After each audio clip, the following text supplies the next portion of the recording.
This is CGTN, China Global Television Network.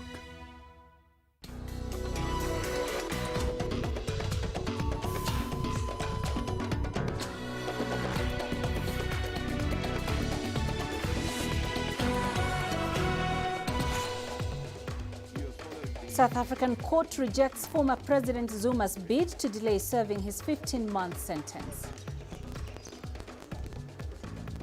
France to begin closing its military bases in the southern Sahara and pulling 2,000 troops out of the Sahel.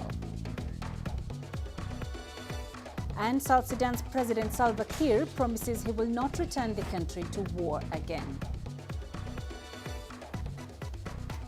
Hello and thank you for joining us on Africa Live. I am Peninah Karibe. With me with the business headlines is Uche.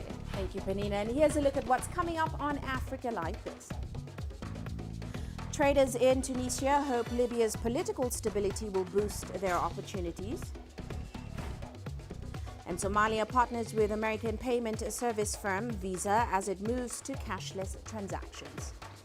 All that are coming up within the program. For now, back to Peninah. Thank you, Uche. Let's begin the hour in South Africa, where the High Court has rejected former President Jacob Zuma's bid to delay serving his 15-month jail sentence while his case is reviewed. Zuma was convicted of contempt by the Constitutional Court, which found him guilty of violating its order to testify before a judicial panel probing allegations of corruption during his presidency. He has since begun his 15-month jail term after handing himself to police on Wednesday. The Constitutional Court is on Monday set to begin hearing Zuma's application to have his sentence reviewed. We earlier spoke to CGTN's Angelo Coppola, who had more on what transpired at the court. Well, analysts are saying that the attempt to keep Zuma's jail term to just one day was a Hail Mary, which is a reference to some wishful thinking on the part of Zuma's legal team. The judge also confirmed that what most analysts and legal experts were saying from the beginning of the application, that the Maritzburg High Court, based in Maritzburg, which is in KwaZulu-Natal, didn't have jurisdiction over the Constitutional Court or its rulings. Responses to the one-minute legal summary have been widespread. As for the people on the street, ANC supporters in KwaZulu-Natal appear to be the most aggrieved. There's protest action happening in and around Durban as we speak, and further north towards the ex-president's homestead at Nkandla. The South African police services have also been deployed to the area to control the unrest, and also the main highway into Durban, which is the N3, has been blocked with burning tyres. There's also been some looting and public violence on those roads leading up to the president's homestead. Trucks have been targeted. So for now, the protests are in fact just limited to KwaZulu-Natal, which happens to be Zuma's stronghold. Well, look, judging from the stony silence of the Constitutional Court and its 11 judges, the letter from Zuma's lawyer just before Zuma went into jail, in escort in fact, shows that analysts aren't optimistic that Zuma's request for a rescission will actually be well received. There's also, there wasn't much public response from the Constitutional Court to the letter by the police minister earlier this week, in fact on Tuesday, to the acting Chief Justice about whether the fact that SAPS, in fact, that's the South African Police Services, would not arrest Zuma until the Maritzburg High Court ruling had been issued. Zuma's legal team obviously are still licking their wounds after the Maritzburg High Court rejection earlier this morning, so they're probably not very optimistic about receiving any good news from the Constitutional Court. There is one outstanding matter that does need to be resolved before the matter is heard on Monday, and that's the recusal of Acting Chief Justice Raymond Zondo. He was appointing Acting Chief Justice earlier this week, so it's unlikely that he can hear a case in which he's directly involved. It will, of course, be interesting to see how that unfolds. Of course, Zuma will also be watching these developments from the comfort of his isolation ward in the escort prison. France is to begin closing its military bases in the southern Sahara region and pulling 2,000 troops out as it starts drawing down its military operation in the Sahel. French President Emmanuel Macron revealed that after the latest G5 Sahel summit, this marked the first meeting of the 5 African leaders and the French president since the announcement of the end of the French mission in the region. Ross Cullen reports. The French president said that France will begin reconfiguring its military presence in the Sahel region of West Africa in the coming weeks. Emmanuel Macron announced a month ago that France was ending its Operation Barkhane mission and would, in the future, operate within a broader international alliance. This was his first official gathering with the G5 Sahel nations of Mauritania, Burkina Faso, Mali, Niger and Chad since the 10th of June announcement of the drawing down of French forces battling armed groups in the troubled Sahel region of Africa. The French military mission has been in place since 2014 with two aims: to dismantle and disrupt the Al-Qaeda and Daesh-affiliated groups operating in the vast, loosely governed spaces of the southern Sahara, and also to bolster and train the regional armies. Now that mission is coming to an end after the deaths of more than 50 French troops, hundreds of local soldiers and civilians, and the displacement of thousands more. La stabilisation de la zone des trois The stabilisation of the Burkina Faso, Mali, Niger border zone and the ebbing of the terrorist grip on this region opens us up to the possibility of implementing, without further delay, the reconfiguration of our presence, according to terms and conditions set up with our partners and Sahel allies. This was the first meeting of the leaders since the coup in Mali in May. The military officer who led that takeover of the government was also behind another coup in Mali last August. Colonel Assimi Goïta was attending the Friday summit after being installed as the transitional president in Mali.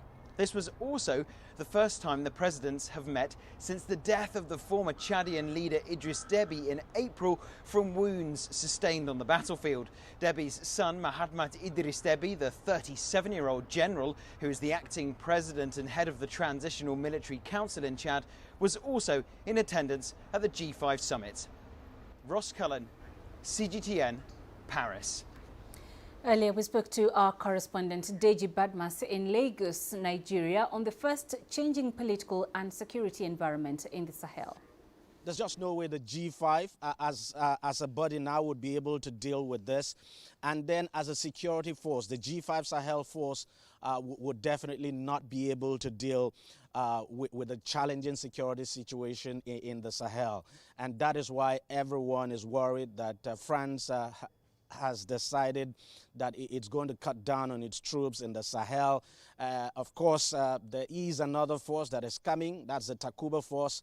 But not everyone is confident that that broader alliance of European Union forces now would be able to deal with the security challenge. Well, as you're aware, Burkina Faso is currently facing, just last week we had a series of public protests, quite widespread public protest now against the government. People in both countries are actually dissatisfied. The protests we saw in Burkina Faso last week, essentially the protesters asking the government to do more to secure the country, and of course triggered by the series of attacks we have seen. Remember the attack we saw there sometime in June, where about 160 persons were killed, one of the worst attacks that country has suffered. So France is no doubt very crucial to the stability of the region, stability in both countries. And France has been playing a very important role, even though sometime not quite long ago we saw the citizens of these countries now complaining that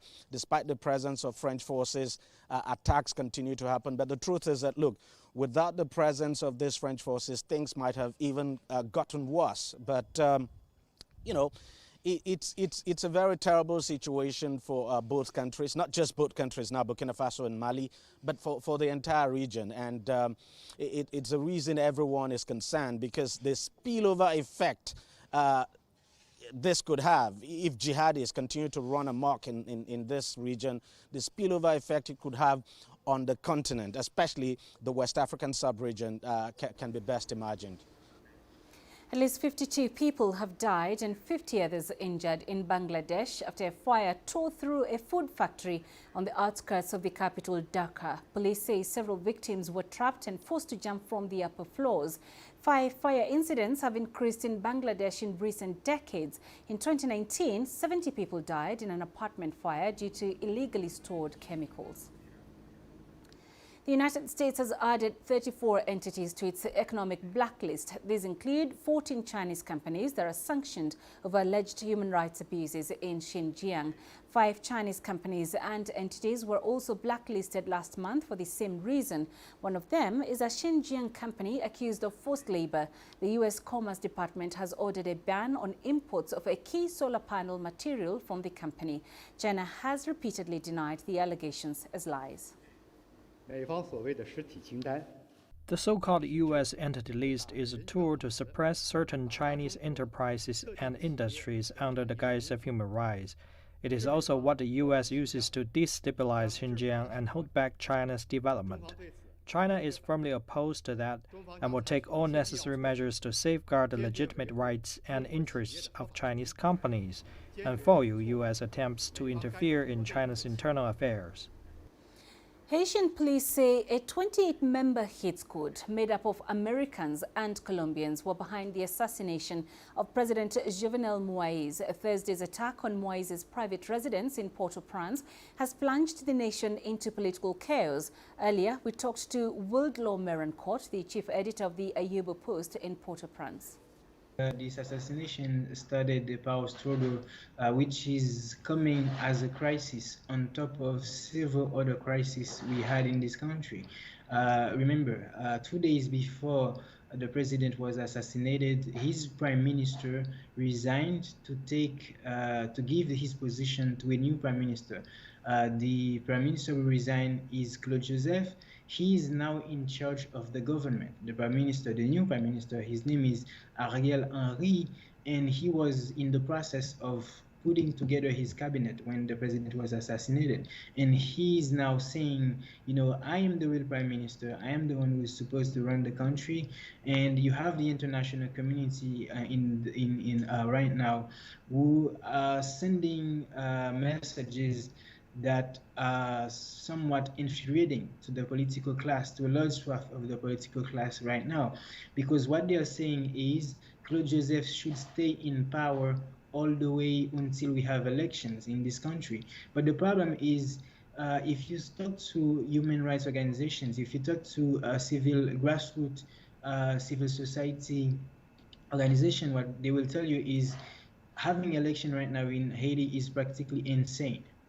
Other countries are condemning the report. As I stated, Colombia is trying to help Haiti to track down informations with regard to the killers, to know a little bit more about their motives and who allegedly contracted them to assassinate the president, because that's, I mean, the big question. Who had an interest in killing the president? I mean, a lot of people had, but who effectively paid these guys to do it? Venezuela condemned it, saying it's an attack to the democracy in Haiti. I mean, the U.S. condemned it, but at the same time, these countries, I mean, the U.S. and the United Nations, they are calling for elections. But the problem is you have an insecurity climate that do not permit to think that you can have free and fair election.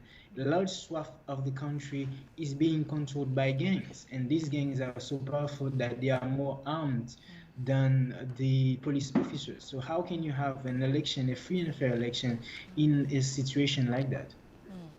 Let's now turn to the coronavirus pandemic. Africa has marked its worst pandemic week ever after surpassing the second wave peak during the 7 days ending on 4th July 2021. But as the COVID-19 cases increase sharply, the World Health Organization says there are signs of progress in the delivery of vaccines to the continent. CGTN's Daniel Arap Moy reports. During the week ending 4th July, over 200,000 new COVID-19 cases were recorded in Africa. According to the World Health Organization's Africa Regional Office, this amounts to a 20% increase over the previous week and a 12% jump from the January peak. A few weeks ago, we projected this milestone would be reached shortly, and it really brings me no joy to have been right. In total, on the continent, there have now been almost 5.7 million COVID-19 cases, and 146,000 people, sadly, have lost their lives. New cases have increased for the 7th week running. For Africa, the worst is yet to come as the fast-moving third wave continues to gain speed and new ground in countries.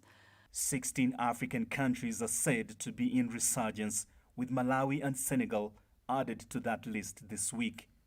The Delta variant has been detected in 10 of these countries. The current upsurge comes while vaccination rates remain low in Africa, but there are signs of hope.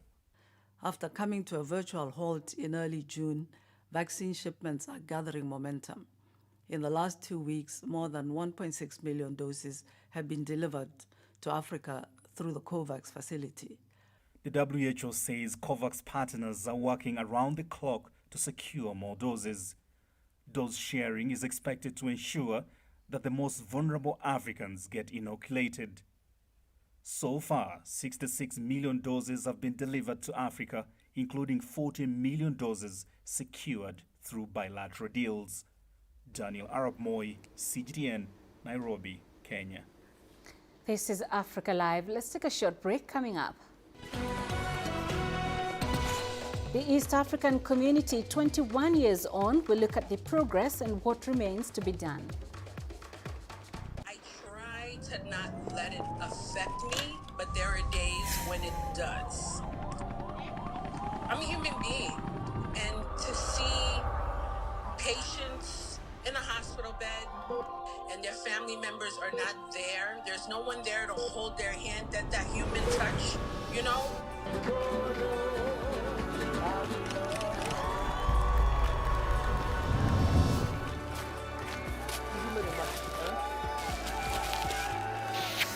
I just hope everyone can remember that the situation is not permanent and that everything will get better eventually.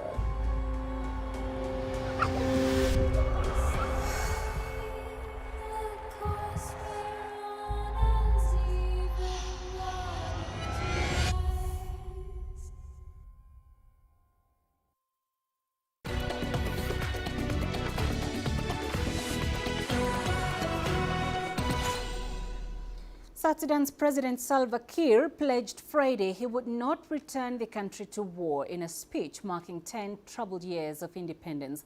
The world's newest nation declared independence from Sudan on July 9th, 2011. Just 2 years later, it was plunged into a devastating civil war that claimed almost 400,000 lives and displaced 4 million people. Kiir has said the current cessation of hostilities is because of a new spirit of dialogue among the parties to the peace agreement. 10 years on, South Sudan's leaders say peace is way forward. On my part, I assure you that I will not return you back to war again. Let us all work together to recover the lost decade and put our country back to the path of development in this new decade. We have managed to cease hostilities and maintain for nearly two years and 7 months the ceasefire under the expensive peace agreement which we signed in September 2018. And as they mark this 10th anniversary, many South Sudanese are now asking the government to prioritize attaining lasting peace for the country. CGTN's Patrick Oyet reports from Juba. The first 10 years of South Sudan have seen much suffering due to civil conflict which began in 2013. The war ended in 2018 with a peace deal, but this year the pandemic means public gathering is banned and there is very little activity in the capital, Juba. Putting into consideration the situation of COVID-19, His Excellency direct the public, the citizen of the South Sudan to celebrate in their own houses. In 2011, South Sudanese people had high hopes for their future. Today, the great challenge facing the country is to recapture the sense of unity, strength, and hope that prevailed 10 years ago. Many here are still concerned about security. The first thing is that I pray to God for peace. If we have peace, we will have everything we want. So the government should work for peace. The second thing that we need is education for our children in the next 10 years. I want the government to build schools across the country and provide free primary education. To the government, let us also continue maintaining peace for us to create a safer environment for our children here in South Sudan. The UN says South Sudan's conflict left 400,000 people dead, suffocated social services, and left towns and villages plundered and destroyed. The eastern part of the country was among the worst affected. Local authorities say they are working to avoid another armed conflict. We will try to minimize security, so people will be free. NGOs will work free, and you can help to assist the gap from the government. Today, the country is in an unprecedented need of assistance, with 8.3 million people, more than 3/4 of the 12 million, in need of multi-sector humanitarian assistance, according to the United Nations. Natural disasters like floods, the locust invasion, and global phenomena like the decline in crude oil prices and COVID-19 are all exacerbating existing issues. 10 years on, the country still faces a huge challenge to deliver on the hope many South Sudanese people had for independence. Patrick Oyet, CGTN, Juba, South Sudan. As Africa's youngest country turns 10 years old, its engagement with the People's Republic of China remains strong and continues to grow. CGTN's Enoch Sokolia looks at how the two countries have related on matters of health and peacekeeping. Well, the relationship between China and South Sudan has been on several fronts, but the major areas have been health and peacekeeping. South Sudan, like the rest of the world, has been struggling to tackle the COVID-19 pandemic. China has continued to play a key role in assisting the country battle the virus. China was the first country to send medical and financial aid to help South Sudan tackle the coronavirus pandemic. China's medical support for Africa's youngest country, however, began in 2013 and has since seen 8 medical teams so far deployed in the African country. The Chinese medics have provided medical consultations and surgeries to thousands of patients across South Sudan in the past 7 years. South Sudanese health sector remains one of the least developed in the world due to decades of conflict, including during the fight for independence and recent civil strife. But the continued cooperation between Chinese doctors and their South Sudanese colleagues in the past 8 years is helping strengthen the sector. In March this year, China and South Sudan signed a development pact for the expansion and modernization of the Juba Teaching Hospital to offer medical services to the East African country. The project sought to equip the facility with modern infectious disease division and several ICUs. On the peacekeeping front, China has continued to commit troops to the UN's peacekeeping mission in South Sudan, besides encouraging peace talks between warring groups. Stability in South Sudan is important for China, which has invested tens of millions of dollars and plenty of human resources to end the conflict. Of the 2,534 Chinese nationals now on UN missions, over 1,000 are in South Sudan. The peacekeepers have been in the African country to respond to conflicts and protect civilians, among other peacekeeping missions. Back to you. Thanks, Enoch, for that. So to our continuing series now on the East African community's 21 years anniversary.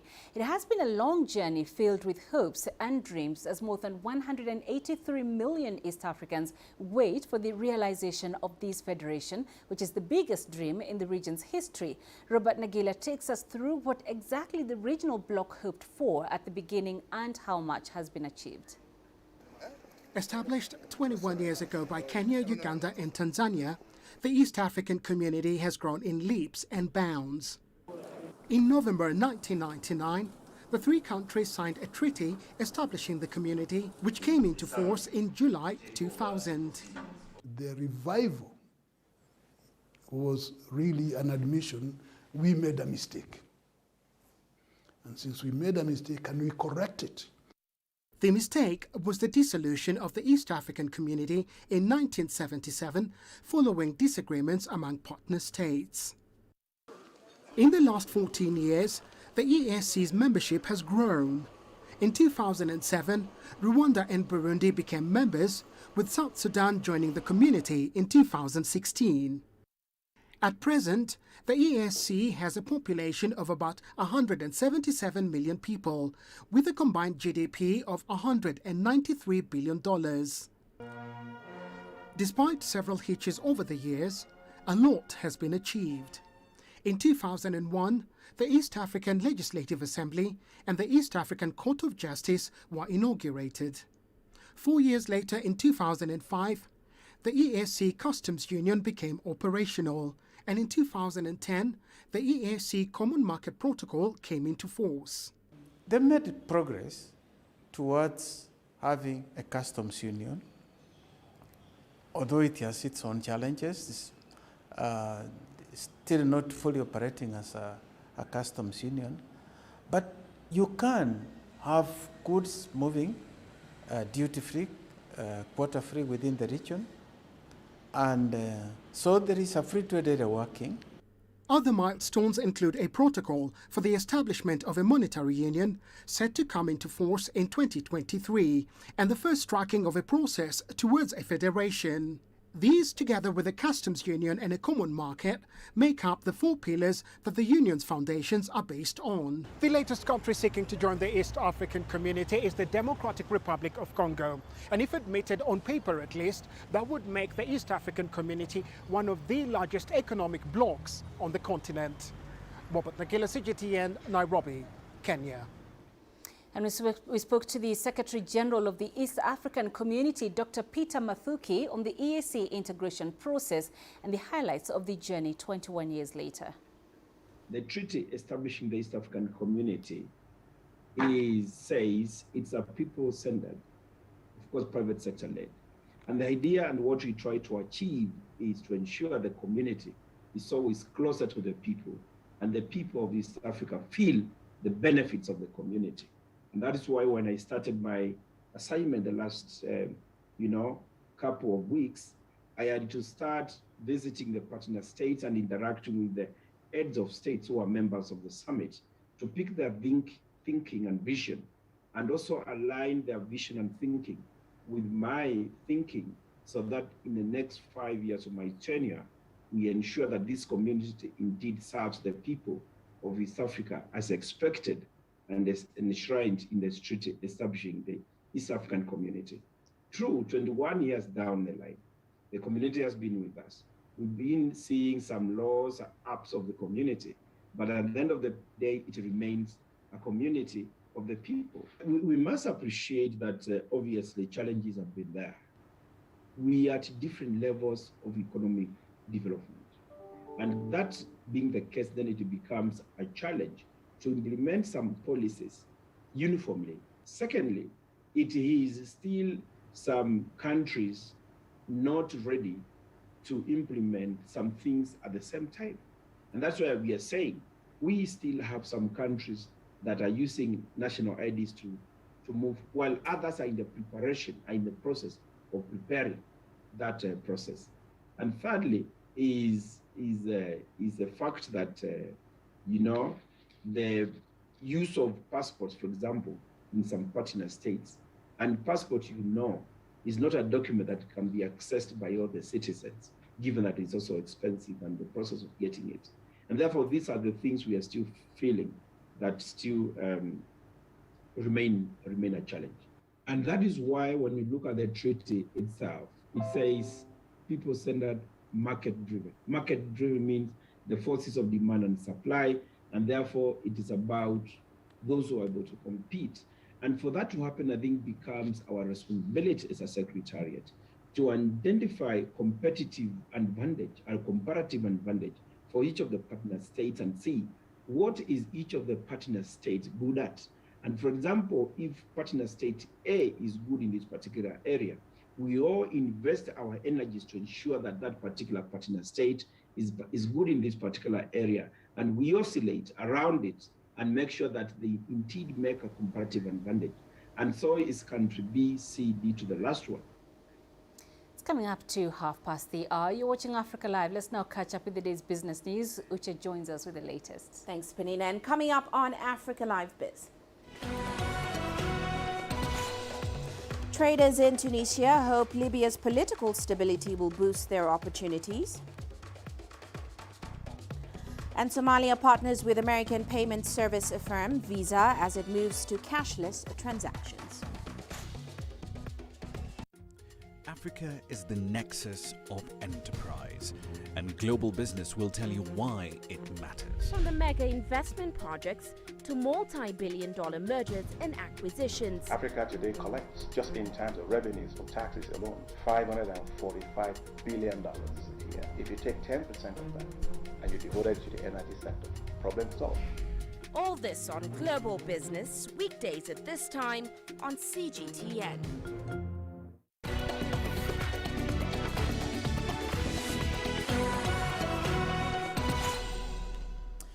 Now, after years of civil conflict in Libya, Tunisian traders are banking on the political stability of their oil-rich North African neighbor as a positive sign that economic growth and higher trade volumes may resume.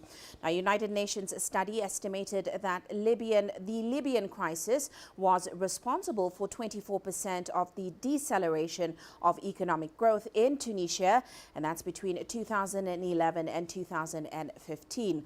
Well, as Adnan Shaushina reports, Tunisian investors are celebrating the reopening of a border with Libya, which they say is a vital corridor for bilateral trade.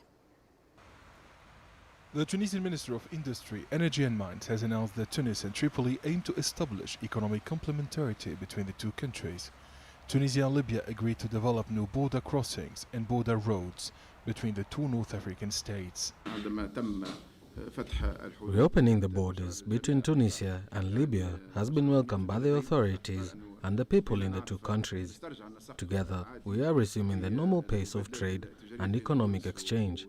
We want to guarantee the free movement of goods and people. It's necessary to lift all the barriers to investment and trade between Tunisia and Libya. Libyan officials and the Tunisian Industry Department agreed to entrust the development of industrial zones in Libya to the Tunisian Industrial Land Agency. This state agency is an industrial and commercial body. It is responsible for strengthening the country's industrial fabric. Libya has huge financial means which need to be invested. However, the investment methods need to be based on reshoring the industry and the factories. We consider Tunisia a special partner for its geographical position and social ties. Tunisia is the closest to Libya in terms of real human and technical means. Tunisian companies and experts have the experience to work in Libya. Libyan Industry Minister added that the Tunisian-Libyan partnerships aim not only at boosting bilateral trade, but also at developing industries likely to conquer African markets. Libya's industrial zones are ready. We're also developing new zones. We're calling on all Libyan and Tunisian investors to enter the Libyan market and develop joint ventures in Libya. Together, we can enter new markets. Our common and main target is African and other promising markets. The Tunisia-Africa Business Council has called for opening border crossings between Libya, Niger and other sub-Saharan countries. Experts assert that this operation will facilitate the export of Tunisian goods to this promising market. During their last visits to Tripoli in May, Tunisian President Kais Saied and Prime Minister Hisham Shishi agreed with the Libyan authorities to boost cooperation between the two North African states in all sectors. Tunisia aims to become Libya's first economic partner. Adnan Shawishi, CGTN, Tunis. Well, let's shift our focus to Africa's biggest oil producer. The state-owned Nigerian National Petroleum Corporation says it has signed an agreement to acquire a 20% stake in the $19.5 billion Dangote refinery, which of course is currently under construction in Lagos. Now, the refinery is expected to commence operations next year, and when it is finished, it will be able to process about 650,000 barrels of crude per day. With the details, here's CGTN's Deji Badmus.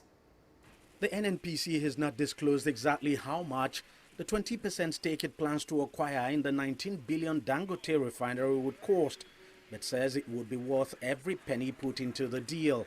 It also says the borrowing would be on the back of its cash flow on its investments in the refinery, but some analysts have concerns. I have not seen the repayment schedule for that loan. I have not seen the projections of dividend income from that investment, as be able to juxtapose the possibility that the investment will be able to pay back the loan.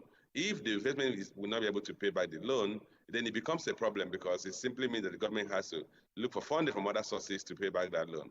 But if it's an investment that is based on sound analysis, and clearly we could see appreciation in the value of the investment, we could see cash flow from dividend payment, and then added to the issue of energy security, then one can understand that.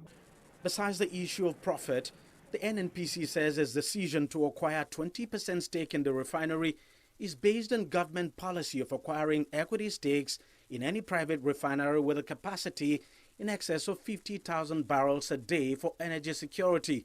The Dangote refinery has the capacity to refine 650,000 barrels of oil per day.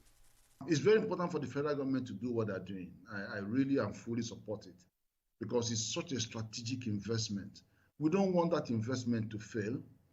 If you look at the magnitude of it, and if Dangote had to take those horrendous risks just because he had faith in this country, we shouldn't allow his project to fail. So it's very important that the government has stake in it, just to help it stay alive, and then to help deal with some of the issues that may arise in the future. Now, it's not just the NNPC that is eyeing a stake in the Dangote refinery. One of the major petroleum marketing bodies in this country, the Independent Petroleum Marketers Association of Nigeria, says it's in talks with Dangote to acquire a 5% stake in the refinery. So we're likely to see more investors show interest in the refinery in the future, especially when it begins operations next year. Deji Badmos, CGTN, Lagos, Nigeria. Meanwhile, representatives from Visa International have announced a partnership with the International Bank of Somalia. They say this will allow international banks and financial institutions to transact more easily with businesses in the country. Well, as CGTN's Joy Kiruki explains, the proposed move could propel the Horn of Africa towards its planned economic recovery. The International Bank of Somalia has partnered with American payment service firm Visa. The move is said to be the launchpad for both international and local cashless transactions. Customers can now expect to connect to an estimated 61 million traders in over 200 countries. We will continue to make partnerships across the globe. The world has become a global village. We cannot close ourselves in a room and say that we will participate within our own rules and orders.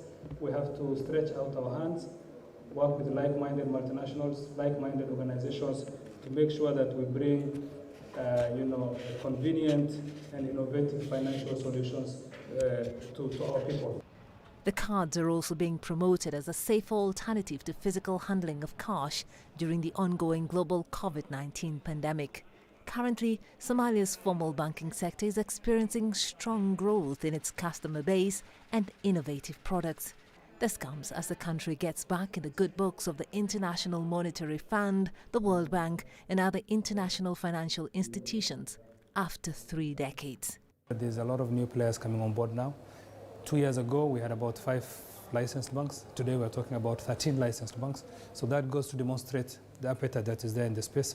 The new link to global financial networks has been welcomed across the country by various key players. As the Central Bank of Somalia, we plan to install an electronic verification system that will ease biometric identification of customers opening bank accounts or transacting in Somalia. We believe this will help to build international trust and confidence in transactions originating from Somalia to other financial markets. In the years following the collapse of the government in 1991, the country's financial sector has been dominated by a number of informal and unregulated money transfer companies. Many analysts believe the revolution of the banking sector could aid in an economic turnaround for the Horn of Africa. Joy Kiruki Juma, CGTN. And heading to Egypt now, the country has moved to tame the use of three-wheeled vehicles, popularly known as tuk-tuks, by imposing legislation on their owners. Now, tuk-tuk owners will now be required to either license the auto rickshaws or replace them with minivans. Here's CGTN's Joy Kiruka with more. The tuk-tuk, a nuisance to some as they weave through traffic on Egypt's chaotic city streets. To others, they're a cheap way to get from A to B in a fraction of time. Now, the government wants to regulate the three-wheeled motorized rickshaws by introducing a national licensing system. The government is also urging drivers to convert to natural gas-powered minibuses. This tuk-tuk is our life and our future. We don't care about licensing. We don't care about a car worth millions. I am disabled and suffer from paralysis. I can go get a car, but it won't benefit me the way this small machine helps me. It feeds my children and feeds me. The government says licensing tuk-tuks will help trace those responsible for accidents or crimes. It will also tame underage driving and provide drivers with insurance and a pension. Yes, there are a lot of flaws. Children sometimes ride it. But everything has positives and negatives. The authorities previously told us to issue police license, so we issued them. That could be a solution. Or they could ask us to go register with the district and pay taxes every year. Maybe they could change the appearance of the tuk-tuk. These licenses are granted to the owners of the tuk-tuk so that it is safe to drive on the street. Therefore, the citizen who uses the tuk-tuk will feel safe because he is riding in a vehicle that has become regulated and has a legal status, and its data is known. Some drivers have welcomed the licensing plan. They are, however, opposed to trading in their tuk-tuks for minivans. If they will license the tuk-tuks, then I agree. But the thing about a car, how will I pay the installments? What about the apartment rentals? I want one thing, this tuk-tuk. I'm willing to license and drive it. Everyone is pleased with the tuk-tuk. It is good, and the fare is only 5 Egyptian pounds. We take the customer everywhere. Even if the customer wants to go up the stairs, we help them carry their bags up the stairs, then help them come down, then we leave. But a minibus won't assist customers to their homes. The most they will do is let them come off at the beginning of the street. Some residents have hailed the tuk-tuk as a blessing. This gives us comfort when we are tired. Whenever I call him, he comes straight away and takes me wherever I want to go. If I take a car, I will have to wait for an hour or two by the time it gets here. But this is always here on the street. It's a mercy for people who are ailing, or for someone who has an errand to run, to make it to work on time, or to catch the minibus on time. Officials estimate there may be as many as 4 million tuk-tuks in Egypt, which are either unlicensed or licensed under varying local rules. Joy Kiruki Juma, CGTN. Now, the use of the name of world-famous sparkling wine, champagne, on imported bottles has been banned by the Russian government. This, of course, is now sparking a diplomatic dispute between the French and Russian governments. Well, Ross Cullen has more from the Champagne region in France. The rolling vineyards of the idyllic countryside of eastern France. Not perhaps the kind of place you might expect to find at the centre of an international row, but a diplomatic debate has been sparked by sparkling wine. This is Champagne. It's home to the famous wine, and for a wine to be 100% considered champagne, it can only come from this part of eastern France and nowhere else in the world. It's protected by the designation AOC, or Appellation d'Origine Contrôlée, or Appellation of Controlled Origin in English. And that means that producers have exclusivity over the use of the word champagne. But Russia has just brought in a new law forbidding the use of the word champagne, or champanskaya in Russian, on imported bottles.